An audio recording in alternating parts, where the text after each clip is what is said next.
December 7, 1941. Pearl Harbor is in flames. Within 3 days, America's military finds itself facing a new kind of enemy. Not Japan, but nature itself.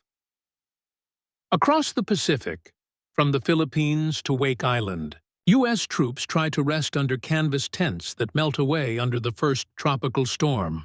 Within weeks, the shelters are in tatters. Reports pour into Washington. Flooded supply depots, crates of ammunition soaked and useless, and hundreds of soldiers sick with pneumonia because their tents simply couldn't survive the monsoon.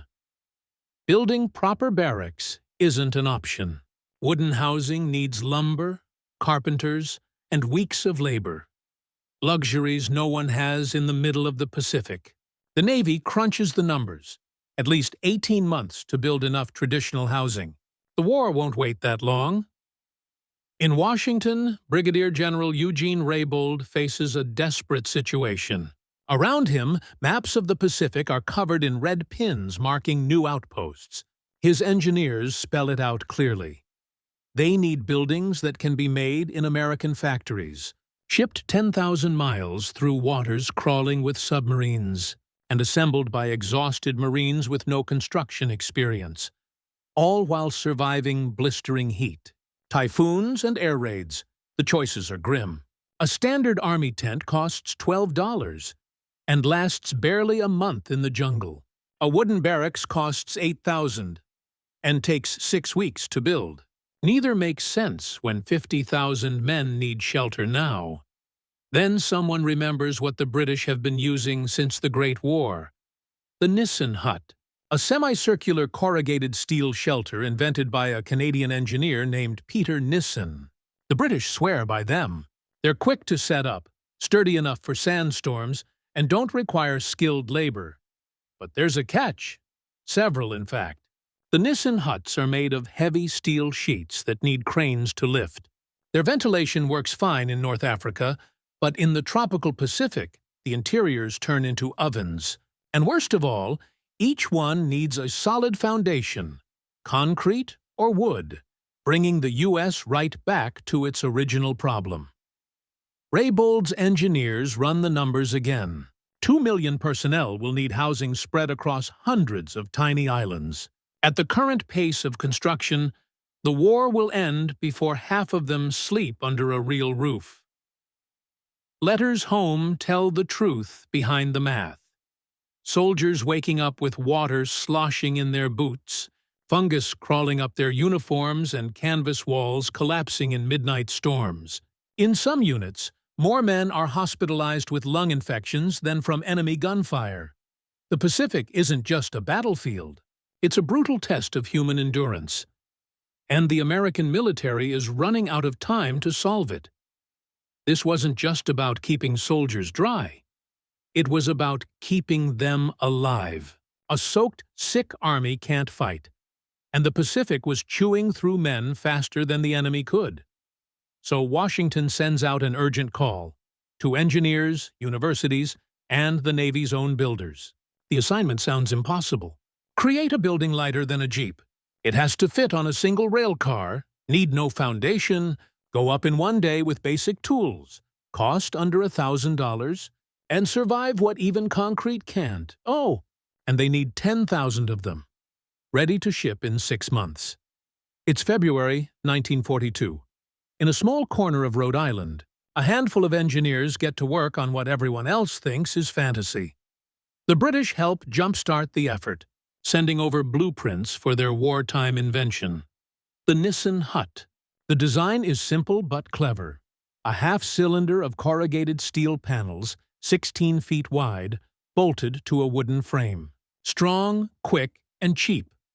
Commander John Philip Drosfeld at the Navy's Bureau of Yards and Docks studies the drawings and spots both brilliance and disaster. The brilliance, that curved shape, an arch that naturally deflects wind and sheds rain, no fancy construction needed. The disaster? Everything else. The British model weighs 3 tons, needs concrete anchors, and relies on interior wood framing. A termite buffet in the tropics. And those tiny windows? Perfect for Scotland's drizzle, but a death trap in 98-degree island heat. While Drosfeld's team wrestles with the design, another mind, far from Washington's command chain, has already been dreaming in the same direction. Buckminster Fuller, the maverick designer who's spent years talking about houses of the future, prefabricated like cars instead of built like barns. For decades, people laughed him off. But now, his once wild ideas sound like prophecy.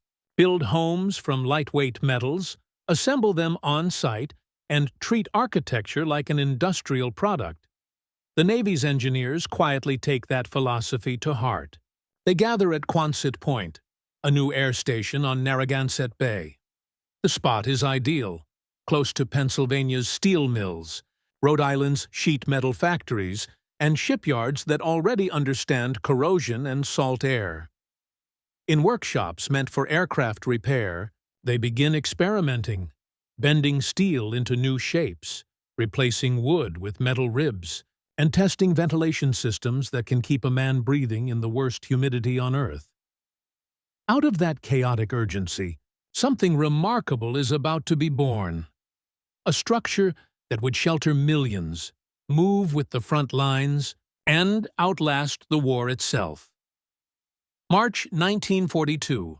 At the height of wartime chaos, the U.S. Navy brings together one of the strangest design teams in history.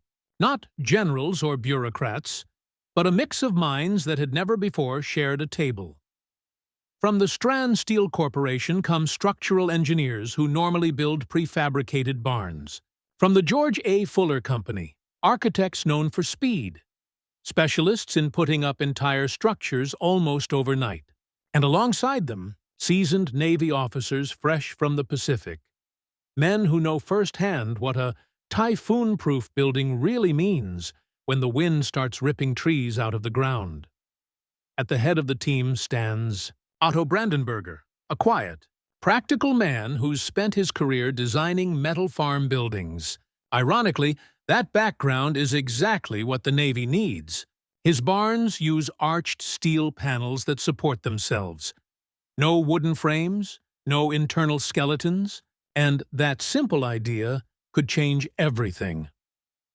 Brandenberger makes a daring proposal. Scrap the old Nissen hut frame completely. Let the corrugated steel walls be the structure.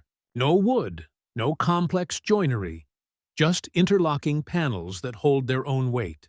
It's an outrageous thought in 1942. Steel was for bridges and skyscrapers, not huts. But Brandenberger knows what his barns have survived. Tornadoes that flattened towns. And he believes the same design can stand up to Pacific typhoons. The British, meanwhile, add their own hard-won wisdom from Burma and Singapore, where their huts had literally rotted apart in the tropics. Their reports are grim reading. Fungus that devours paint, humidity that eats through bolts, and ants that can turn wooden beams into dust within a season. But every failure teaches a lesson. Armed with that knowledge, the Rhode Island team builds a checklist from hell. No wood touching soil, only hot-dipped galvanized steel, never just painted. Ventilation strong enough to stop condensation before it starts. Every nut and bolt replaceable without tearing the whole structure apart. By April 1942, the concept finally takes shape. A blend of everything that works. Take the Nissen hut's perfect curve, strip away the weight, add Buckminster Fuller's factory, not carpentry mindset, and run it through the machine of American steel production. The result? A bold new vision of wartime architecture. Tough, light, fast, and built for the Pacific's fury. April 15th, 1942. Brandenberger steps into a drafty warehouse at Quonset Point, Rhode Island. Around him, 30 engineers, mountains of steel, and a deadline that borders on madness. 60 days to invent, prototype, and approve an entirely new building system from scratch. They work in shifts, 24 hours a day, Some sleep on cots pushed against the walls, others survive on burnt Navy coffee and pure adrenaline. Outside, the war rages on. Inside, under buzzing fluorescent lights, a small team is about to change how the world builds shelter. Brandenburger knows the only way to meet an impossible deadline is to break the problem into pieces. He divides his 30 engineers into small strike teams, each one focused on a single challenge. One team studies aerodynamics and structural load, figuring out how to make a steel arch stand up to a Pacific typhoon. Another works on shipping logistics, learning how to stack, pack, and ship thousands of panels without wasting a square inch of cargo space. A third team focuses solely on the joints and fasteners, the weak spots that doomed the British huts when bolts rusted and seams split open under pressure. By the third day, they throw away tradition altogether. Normally, architectural drawings take weeks, endless revisions on paper before a single piece of metal is touched. But this team doesn't have weeks. They switch to an unheard-of process for the 1940s, real-time prototyping. Every morning, someone sketches a new idea in chalk. By afternoon, the metal shop bends it into shape. Overnight, it's tested, sometimes to failure. And by sunrise, the next version is already on the floor. The Quonset Point warehouse turns into something no one's seen before. A living laboratory filled with half-built arches, twisted test panels, and piles of rejected bolts. They borrow methods from aircraft production, not architecture. Every single part gets a serial number, every revision logged, every failure documented before moving to the next version. Nothing advances until the previous flaw is solved. It's methodical chaos, and it works. Practicality drives every dimension. 16 feet wide, the exact limit of a standard rail car. 20 feet long per section. Light enough for 4 men to carry, yet large enough for usable interior space. Assembled together, the structure stretches 48 feet, room for 36 men with bunks, or flexible enough to become an office, a field hospital, or a supply depot.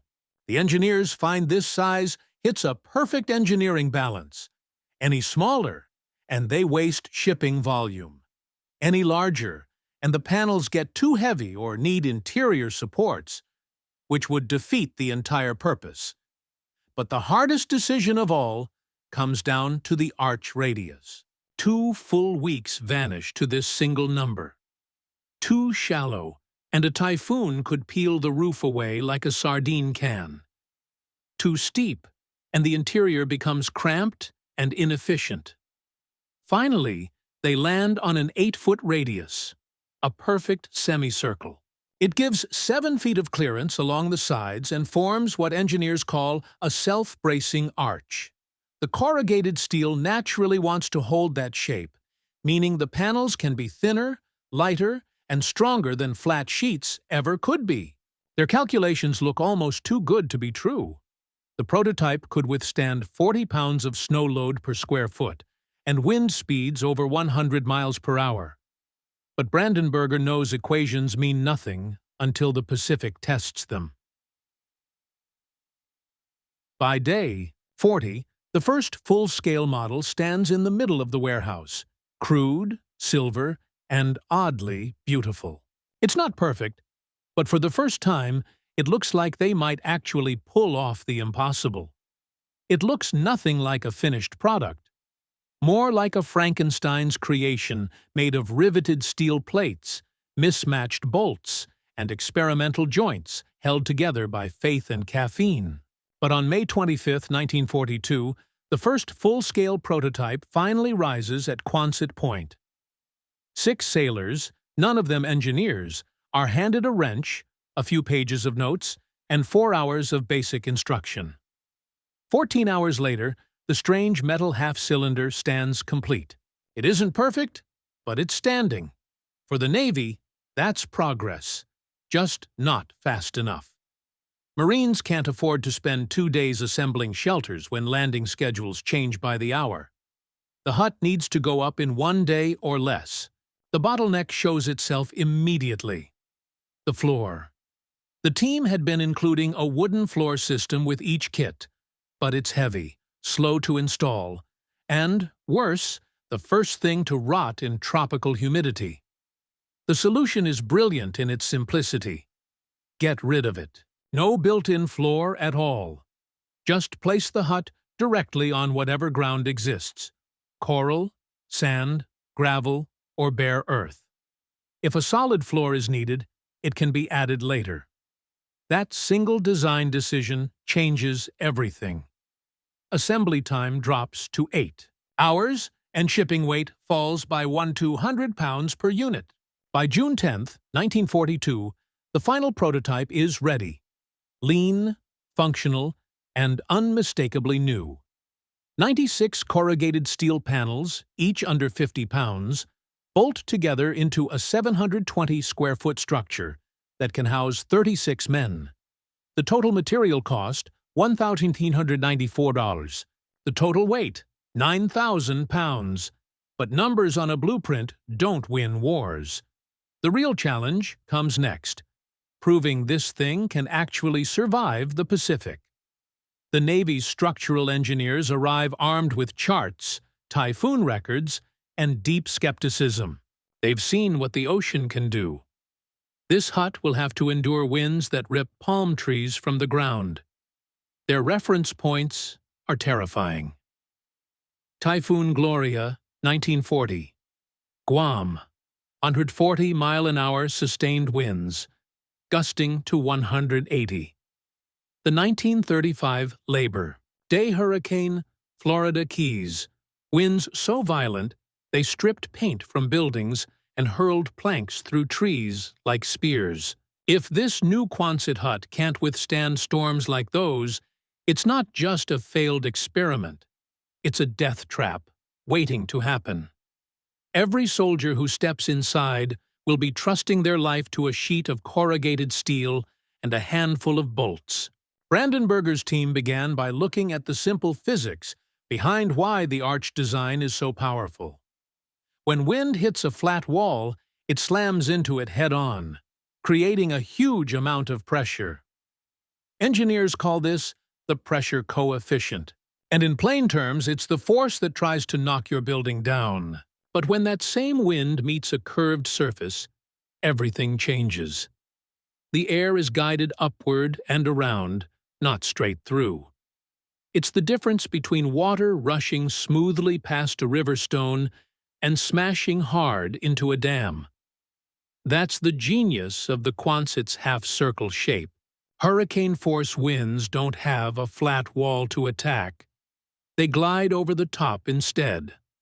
Then there's the second layer of brilliance. Those long corrugated ridges running from end to end. They aren't just for looks.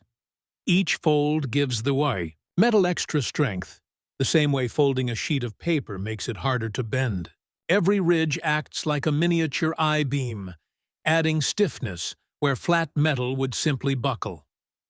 The real magic, though, is in how the arch carries weight. In a typical box-shaped building, the roof presses straight down on the walls, and those walls push on the foundation. Everything depends on those vertical supports staying perfectly aligned. A strong storm can lift the roof right off because each piece is separate, just resting on the next. But in a Quonset hut, the arch ties everything together. It's one continuous curve, and every panel helps its neighbor bear the load. Engineers call this a compression ring, the same principle that lets old stone bridges survive for centuries. The tension trying to pull the arch apart at its base, known as hoop stress, is absorbed by the ground itself. Each steel panel is bolted to the next with 3/4-inch bolts spaced every 6 inches, forming what's basically a 48-foot steel band wrapped into a perfect arc. Of course, theory only matters if it survives real-world punishment. So the Navy decided to put it to the test, in the harshest way possible. At Davisville, Rhode Island, they built a full-size Quonset hut and packed it with sensors to measure every movement, flex, and pressure change. Then they waited. On March 3, 1943, a brutal nor'easter rolled in. 75-mile-per-hour winds, driving snow, freezing rain. The ultimate test. As the storm raged, the sensors showed the arch flexing less than 2 inches at the very top, and when the skies cleared, it had returned perfectly to its original shape. Not a single bolt had shifted. The results from the first storm test are almost eerie. Every joint holds firm, not a single leak, not a single failure. The hut performs exactly as the engineers predicted on paper, which is both exhilarating and a little frightening, because now they know this design isn't just theory anymore, it's real. And soon, thousands of soldiers will be depending on it. But surviving hurricane winds is one thing. Surviving the tropics is another story entirely. You can't fake years of jungle humidity inside a lab in Rhode Island. So, the Navy sends a test unit south to the Panama Canal Zone, one of the harshest climates on Earth. Temperatures there never dip below 80 degrees, and humidity hovers around 85%, day and night. 6 months later, the field report arrives. The news is mostly good. Barely any corrosion on the galvanized panels, and the structure itself remains solid. But there's a new, unexpected problem: condensation. As the tropical air cools at night, water forms on the steel and starts dripping inside the hut like a rainstorm. It's unbearable. The engineers go back to the drawing board and come up with a clever fix: ventilation. They cut louvered vents into both ends of the arch and along the roof ridge. These openings let hot air escape while keeping out rain and debris. The change adds about $47 to the total cost of each unit, but it transforms the hut completely, turning it from a sweltering steel oven into a livable, breathable space. Next comes one final challenge: how to secure a 9,000-pound structure to unstable ground. Many Quonset huts will be built on coral beaches, loose sand, or muddy jungle soil, places where pouring concrete isn't possible. The solution comes straight from military tent design. Long steel stakes driven deep into the ground, tied to the base with heavy tension cables. For solid surfaces, they design a bolt pattern that connects directly to wooden sleepers or steel planking. The system is flexible enough to move with the earth without cracking or tearing itself apart. By June 1942, the War Production Board gives the green light for mass manufacturing. What follows is a jaw-dropping display of American industry. 10 major steel companies across the Midwest and Northeast take on contracts. Businesses that once made water tanks, grain silos, and car parts now pivot overnight to producing Quonset huts. Strand Steel converts its entire Penrose plant near Philadelphia just for hut production. George A. Fuller Construction repurposes an old auto parts factory in Chicago. Great Lakes Steel dedicates 2 massive rolling mills solely to the corrugated panels. By August, the combined output reaches 1,500 huts per week, and the numbers keep rising. The Quonset hut's mass production borrows its rhythm straight from Detroit's playbook. Think of an auto factory, only instead of cars, it's churning out portable steel homes for a global war. Giant coils of sheet steel arrive by train, each one 4 feet wide and long enough to make 30 panels. The coils unspool into rolling machines that press deep, even corrugations exactly 2.67 inches apart. Ridges that give the metal its distinctive strength.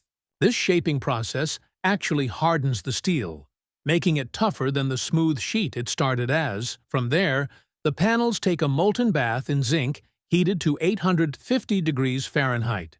This is no simple paint job. It's chemistry. The zinc bonds to the steel itself, creating a self-sacrificing armor against rust. In the salty Pacific air, that coating means the difference between a structure that collapses in months and one that stands for decades. The galvanizing step adds about $112 to the price of each hut, but field tests prove it's worth every penny. Plain steel rusts through in less than a year. Every finished hut is packed like a precision puzzle. 96 corrugated panels nest perfectly inside one another, shrinking an 8-foot-tall stack down to just 14 inches.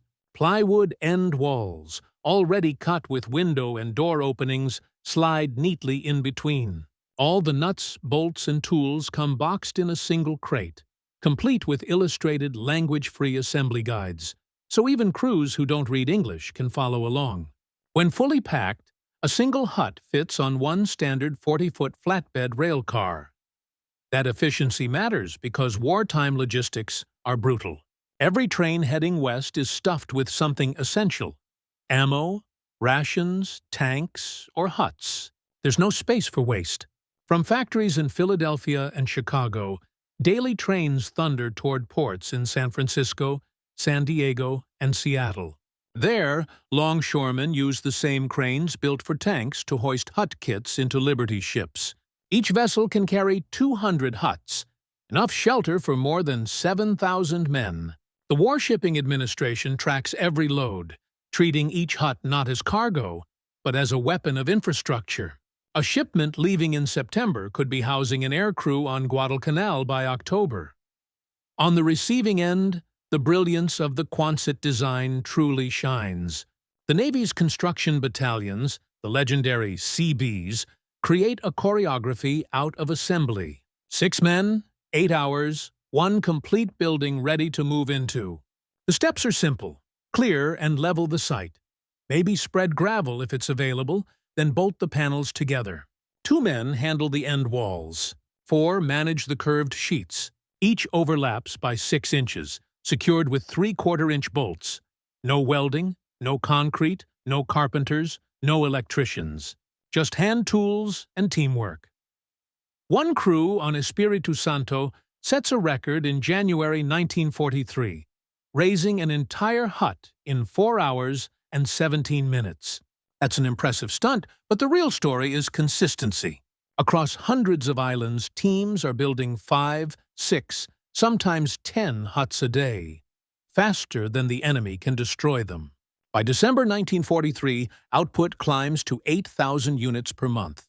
The supply chain runs so smoothly that a hut made in Pennsylvania can reach New Guinea in 40 days, rail, sea, and all. The math behind this miracle speaks for itself. One Quonset hut houses 36 men, costs just $1,394 in materials, and takes about 60 man-hours to assemble.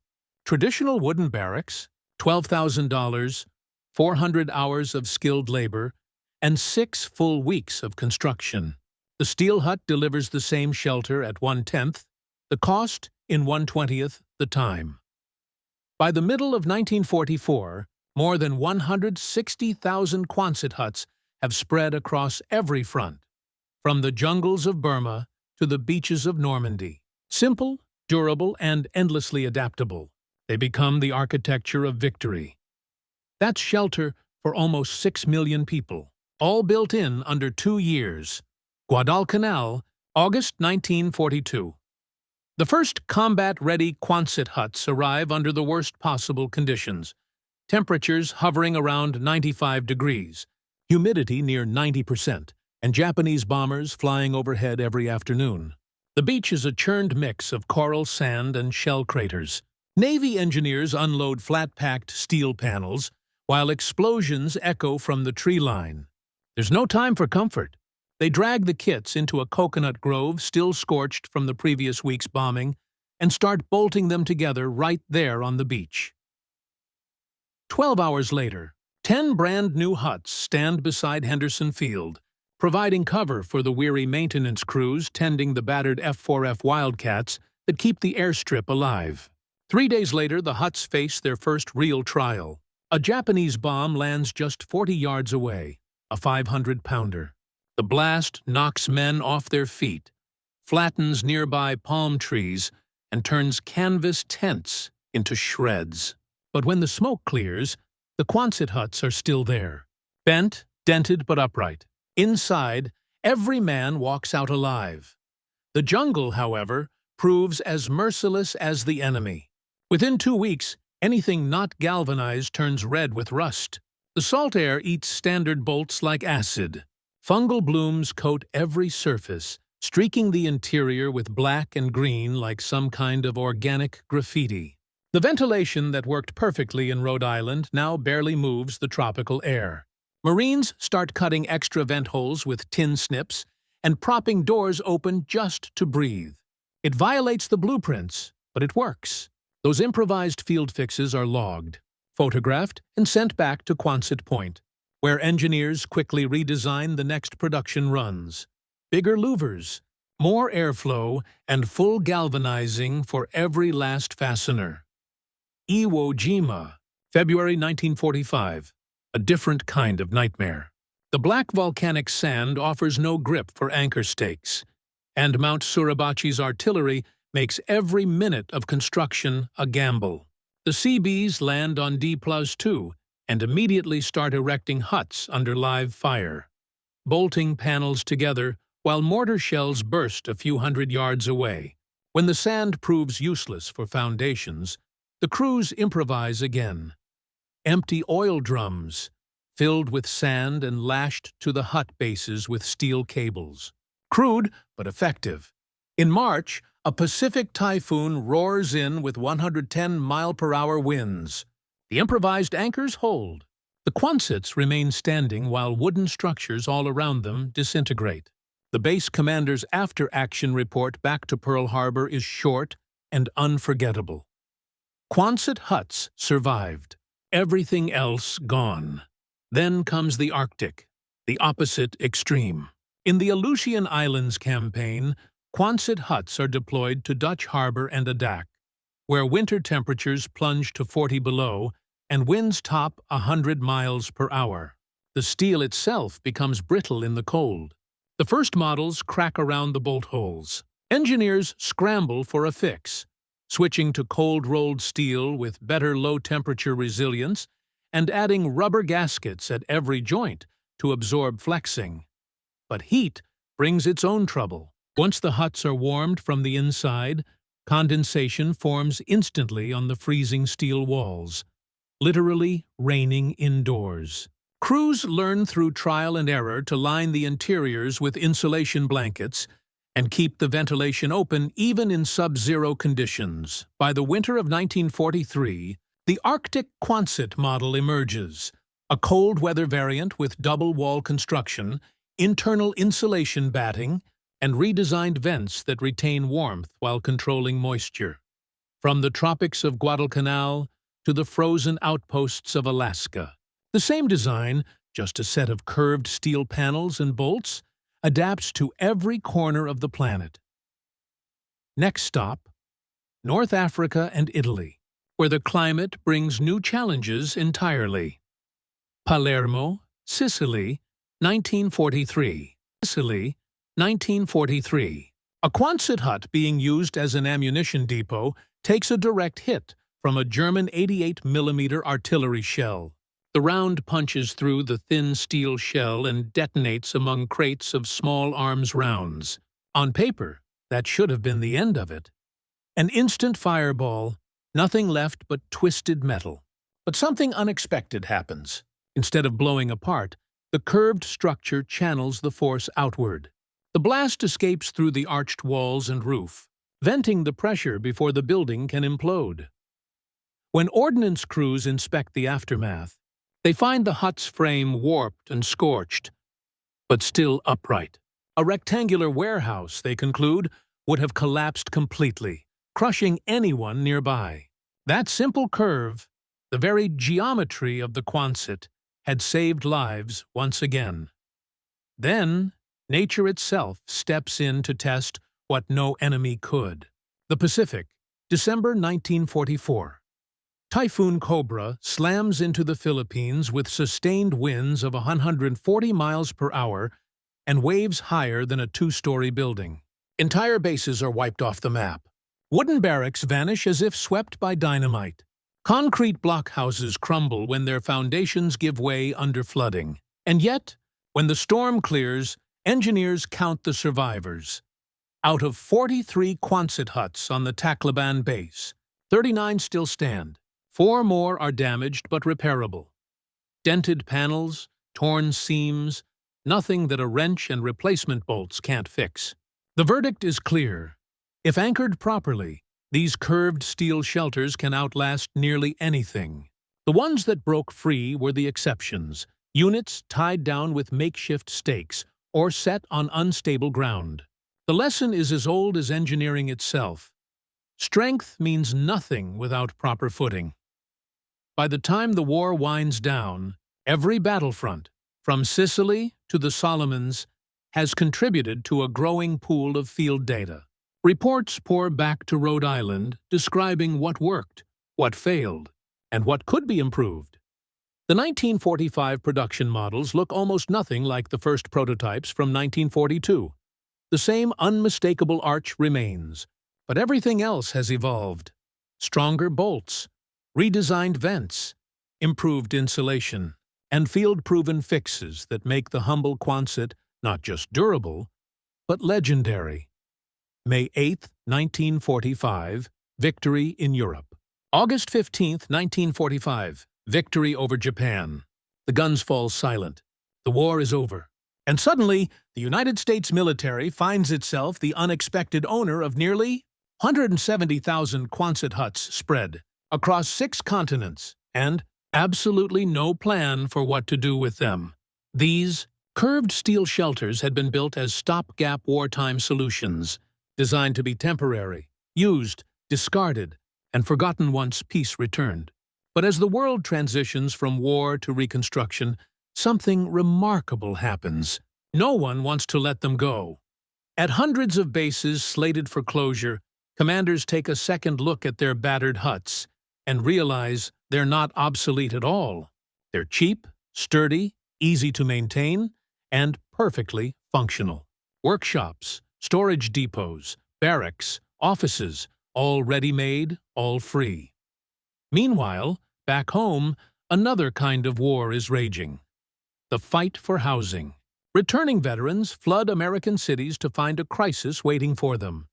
Materials are scarce, contractors are booked for years, and desperate families are living in converted chicken coops or sharing tiny apartments with strangers. And then, salvation arrives in the shape of a half-cylinder. The War Assets Administration, tasked with liquidating surplus property, begins selling Quonset huts to civilians. But instead of struggling to unload them, it's overwhelmed by demand. Everyone wants one.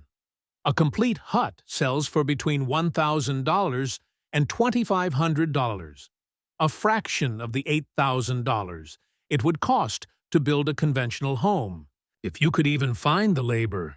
The federal government actively promotes the program, giving priority to veterans. By late 1946, entire suburban developments of Quonset homes begin to appear around major cities. In Los Angeles, Roger Young Village shelters 750 families, each one living in what was once a military barracks. Across the country, so-called Vetvilles spring up near universities, housing the tidal wave of GI Bill students and their families. The architectural improvisation is as creative as it is resourceful. Families add wooden fronts and pitched roofs to disguise the curved steel shells. They partition interiors into bedrooms and kitchens, cut windows into the sides, even connect multiple huts together to form sprawling multi-unit homes. Some experiment with half-buried huts for natural insulation. Early examples of what we'd now call earth-sheltered housing. Building inspectors hesitate. The structures don't fit existing codes. But the shortage is so dire that most cities quietly look the other way. In Portland, Oregon, an entire neighborhood called Fairview Addition grows up around 350 Quonset homes, gardens in front, painted walls, cheerful porches hiding the war-born curves beneath. And it's not just homes. Churches see the same opportunity. Exploding suburban congregations need space now, not in 10 years. Across America, Quonset chapels become the spiritual heart of new communities. In Levittown, Pennsylvania, First Presbyterian Church holds services inside a converted hut from 1952 to 1967, until they finally raise enough to build a traditional sanctuary. Dozens of other congregations make the same choice. After all, $2,500 for immediate faith beats $150,000 for eventual grandeur. The acoustics are dreadful, the aesthetics forgettable, but none of that matters, because people can gather for worship next month instead of next decade. These humble Quonset chapels, thrown together as temporary solutions, end up serving communities for decades. Some remain in use for 30 years, long after the congregations who first prayed beneath their curved steel roofs are gone. Then, the same miracle of speed and simplicity transforms education. Post-war America faces a new kind of population explosion: the baby boom. School enrollments skyrocket, and districts across the country find themselves trapped in the same impossible math the military faced in 1942. Too many people, not enough buildings, and no time to build them. The answer? Quonset classrooms. Rural districts, especially, embrace them. A single hut offers enough space for 30 students at 1/10 the cost of a traditional building. By 1950, more than 3,000 schools across the United States include at least one Quonset hut classroom. Entire generations learn multiplication tables and history lessons inside these curved steel tunnels, the same kind of structures that once sheltered B-29 crews in the Pacific. Soon, the commercial sector follows. Small businesses, mechanics, welders, and warehouse owners all recognize the same thing.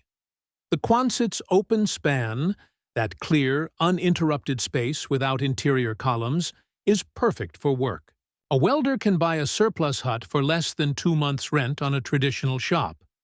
And on the farms of the Midwest, the Quonset finds its true second life. The Strand Steel Corporation, one of the original wartime fabricators, begins producing civilian models designed specifically for agriculture: grain storage, machine sheds, and livestock shelters. Farmers love them. Maintenance is almost non-existent. Hose down the exterior once a year, tighten a few bolts, and the building will outlast you. Over time, something unexpected happens. What began as a stopgap becomes an American icon. These steel arches, once dismissed as ugly, temporary, and purely functional, become symbols of practicality over pretense, function over form, and that distinctly American spirit of making do. They appear in movies, television, and news photographs, a backdrop to post-war optimism tinged with austerity. For decades, architectural historians sneer at them as eyesores. But by the 1990s, a shift begins. Preservationists start to see them differently, as artifacts of resilience, born from wartime necessity and reborn in peace. Some Quonset huts even earn historic landmark status, recognized as rare examples of vernacular architecture that bridge the gap between military engineering and civilian life. And the design never really dies. Fast forward to the 21st century. When disaster strikes, earthquakes, hurricanes, wars, the same equation reappears. In 2010, after the Haiti earthquake levels Port-au-Prince, aid workers face the same constraints U.S. engineers faced in 1942. Thousands in need, no infrastructure, no time, and brutal conditions that destroy flimsy shelters within weeks. The solution that emerges looks strikingly familiar. Even when modern designers don't realize it, they're drawing on the DNA of the Quonset hut. Simple, strong, fast to build, endlessly adaptable. Because in the end, that's what the Quonset always was, a design that refuses to die. The DNA of the Quonset hut still runs through the world. Arched steel frames, corrugated panels, prefabricated components that ship flat and rise fast. The formula hasn't changed, because the physics and the logistics haven't either.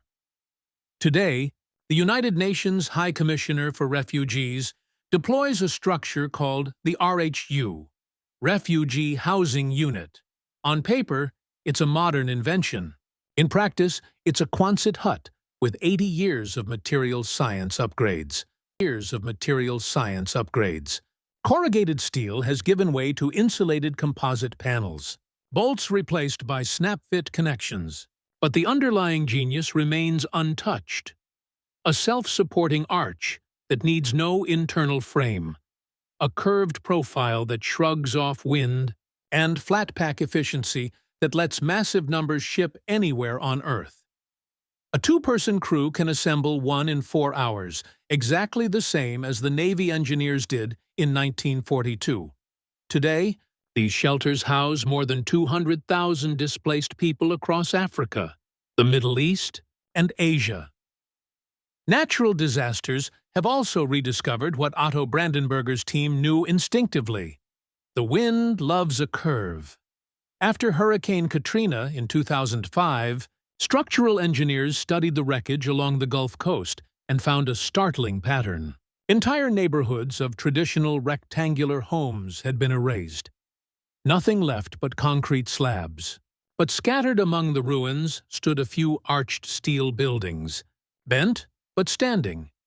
That discovery reignited research into aerodynamic architecture, the science of designing structures that work with the wind instead of fighting it. And once again, the solution looked familiar, because the physics of 1942 still apply in 2025.